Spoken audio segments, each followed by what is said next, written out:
दोस्तों, जब भी हमें कोई व्यक्ति चेक देता है और वो चेक जब हम अपनी बैंक में डालते हैं और चेक जो है बैंक के द्वारा बाउंस कर दिया जाता है। अब बाउंस होने का कोई भी कारण हो सकता है। मान लीजिए खाते में पर्याप्त राशि नहीं है, फंड इनसफिशिएंट होने के कारण भी चेक बाउंस हो जाता है, या फिर स्टॉप पेमेंट के कारण बाउंस हो जाता है, या फिर कोई भी अन्य कारण हो सकता है। तो ऐसी स्थिति में आपको क्या करना चाहिए, आज की वीडियो में डिटेल में बात करने वाले हैं। नमस्कार, मैं डॉक्टर राजेश लोधी एडवोकेट और आप सभी का स्वागत है। दोस्तों, हम किसी व्यक्ति से चेक कई कारणों से ले सकते हैं। जैसे हमने किसी व्यक्ति को कोई पैसा उधार दिया है, उसके बदले में उसने जो है हमको चेक दिया है, या फिर हमने कोई सामान उसको बेचा है, उसके बदले में उसने जो है हमको चेक दिया है, या फिर और अन्य कई कारण हो सकते हैं। तो सबसे पहले अगर आपको किसी व्यक्ति ने चेक दिया है तो इस बात का आपको ध्यान रखना है कि उस चेक को अपनी हैंडराइटिंग में कभी भी ना भरें।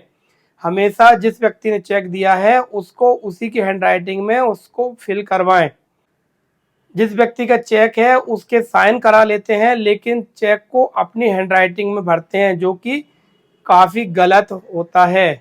इसलिए हमेशा जिस व्यक्ति का चेक आप ले रहे हैं उसी की हैंडराइटिंग में उस चेक को फिल करवाएं, उसी के जो है सिग्नेचर उस पर करवाएं।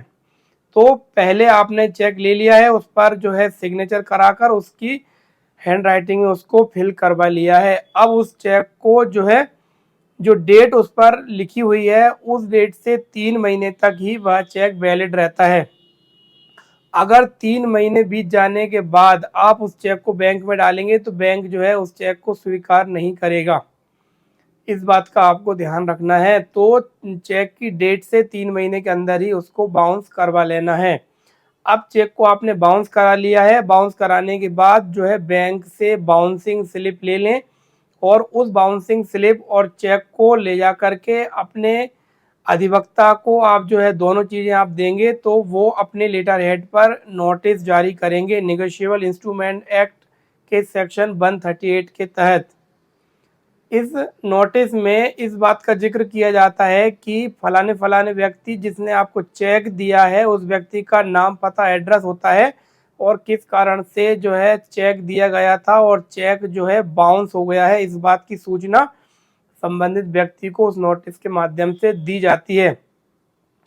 अब नोटिस को जो है कंप्लीट बना लिया है, स्पीड पोस्ट के माध्यम से उस नोटिस को संबंधित व्यक्ति को भेजा जाता है, और जब वह नोटिस उस व्यक्ति को प्राप्त हो जाता है उसका जो है ऑनलाइन इंडिया पोस्ट की वेबसाइट से डिलीवरी रिपोर्ट निकाल लिया जाता है। अब यहाँ पर एक बात आपको ध्यान रखनी है कि जिस डेट को वह नोटिस उस व्यक्ति को प्राप्त हुआ है उस डेट से जो है 15 दिन का समय हम देते हैं जनरली उस व्यक्ति को पैसा आपका वापस करने के लिए। लेकिन 15 दिन बीत जाने के बाद भी अगर वह व्यक्ति पैसा वापस नहीं करता है तो ऐसी स्थिति में जो है आप नेगोशिएबल इंस्ट्रूमेंट एक्ट के सेक्शन 138 के तहत कोर्ट में चेक बाउंस का मुकदमा दायर कर सकते हैं। यहाँ पर एक बात ध्यान रखनी है कि 15 दिन का समय उसको दिया जाता है और 1 महीने का समय जो है आपके पास होता है कोर्ट में केस फाइल करने के लिए। तो चेक की जो आपने चेक बाउंस कराया है उस डेट से 45 दिन का समय आपके पास रहेगा। चेक बाउंस करा करके 15 दिन का समय उस संबंधित व्यक्ति को देने के बाद 1 महीने में केस लगाने के लिए।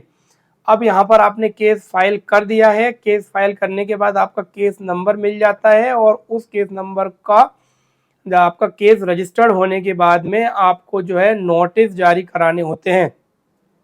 जिस व्यक्ति का जो चेक था उसको नोटिस जारी कराया जाता है, और उस नोटिस में उसको बताया जाता है कि आपका चेक बाउंस हो गया है, आप जो है अगर पैसा जमा कर देते हैं तो आप पर कोई भी कार्रवाई नहीं की जाएगी। इस प्रकार अगर वह व्यक्ति उपस्थित नहीं होता है तो ऐसी स्थिति में जमानती वारंट जारी किया जाता है, और जमानती वारंट पर भी उपस्थित ना होने पर उसका गिरफ्तारी वारंट जारी कर दिया जाता है। अब दोस्तों, यहाँ पर एक बात और ध्यान रखनी है कि अगर वह व्यक्ति पुलिस से छिप रहा है या फिर पुलिस से कोई साठगांठ करके पुलिस उसको गिरफ्तार नहीं कर रही है, ऐसी स्थिति में उसका स्थायी वारंट जो है जारी करवा दिया जाता है।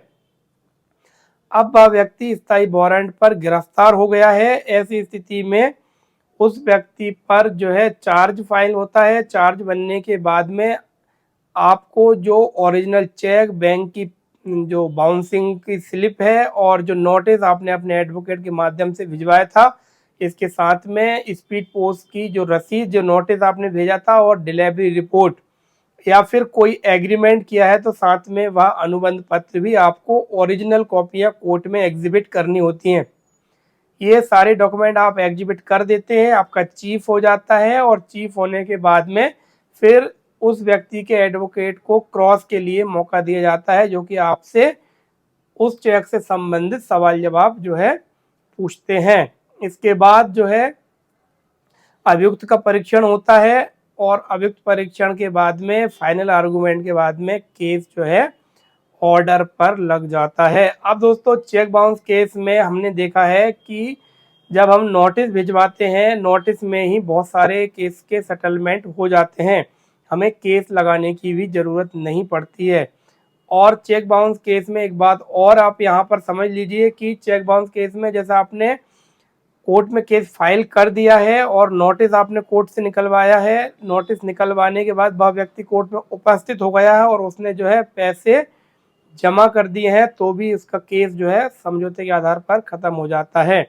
इस प्रकार जो अभियुक्त होता है उसको कई अवसर दिए जाते हैं आपका पैसा वापस करने के लिए। तो ये जो सारी प्रोसेस है चेक बाउंस केस की, आपको जानना बहुत ज़रूरी है। अगर आपको ये प्रोसेस पहले से पता होगी तो आप जो है घबराएंगे नहीं, परेशान नहीं होंगे। और चेक बाउंस केस में टाइमिंग का बहुत महत्व होता है, इसलिए जो है टाइमिंग आपको पता होनी चाहिए कि कब आपको चेक बाउंस कराना है, कितने समय में केस फाइल करना है।